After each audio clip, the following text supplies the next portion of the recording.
The next day, Phil woke up to a sunlit room. He laid in his bed for a while, wondering about the strange adventure he had had the day before and the new friends he had made in Lightland.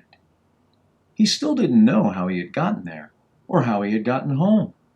But he was hungry, so he slipped on his sneakers and started down the stairs to the kitchen.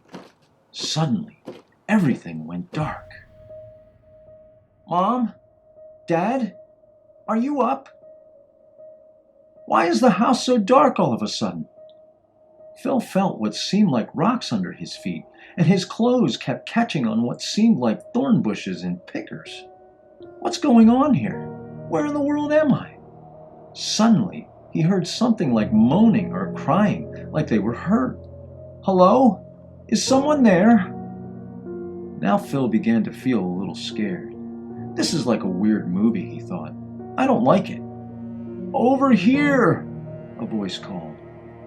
Through the mist and the darkness, sitting on what seemed like a fallen tree, were two figures weeping with their head in their hands.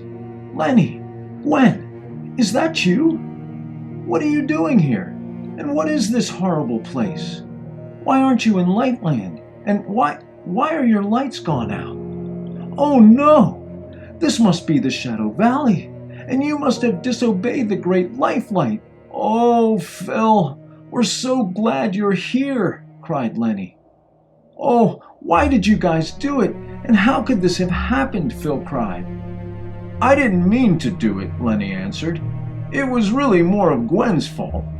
"No, it wasn't," Gwen snapped. "The shining bird made me want it." "Want what? What shining bird?" Phil asked. "Tell me everything." "We were visiting friends in the Golden Hills and had had a wonderful day as we walked and laughed together.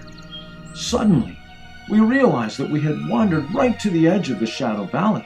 Our friends took off running, and we too were ready to turn and run back towards Lightland when a voice came from the shadows saying, 'Please, there is nothing to be afraid of.'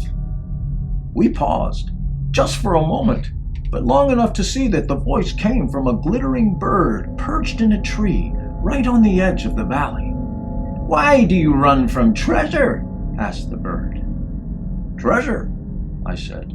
'We do not run from treasure, but because the great Lifelight has warned us never to cross into the Shadowvalley, lest our lights go out.' 'Nonsense,' said the bird. 'He only says this because he wants all the treasure for himself.' 'That's weird,' Phil interrupted. 'That doesn't sound like something the great Lifelight would do.' 'I know,' Lenny answered, 'and I was for leaving right away, when Gwen asked the bird, "Is the treasure close by?" "Just a few feet from where you're standing," quipped the bird. "I can have you there for a look and back in no time at all." I confess, Phil, I had grown a bit curious myself when Gwen squeezed my hand and whispered, "Perhaps a quick look won't hurt." Seeing our readiness, the shining bird, with a broad smile, said, "Wonderful! Come right this way."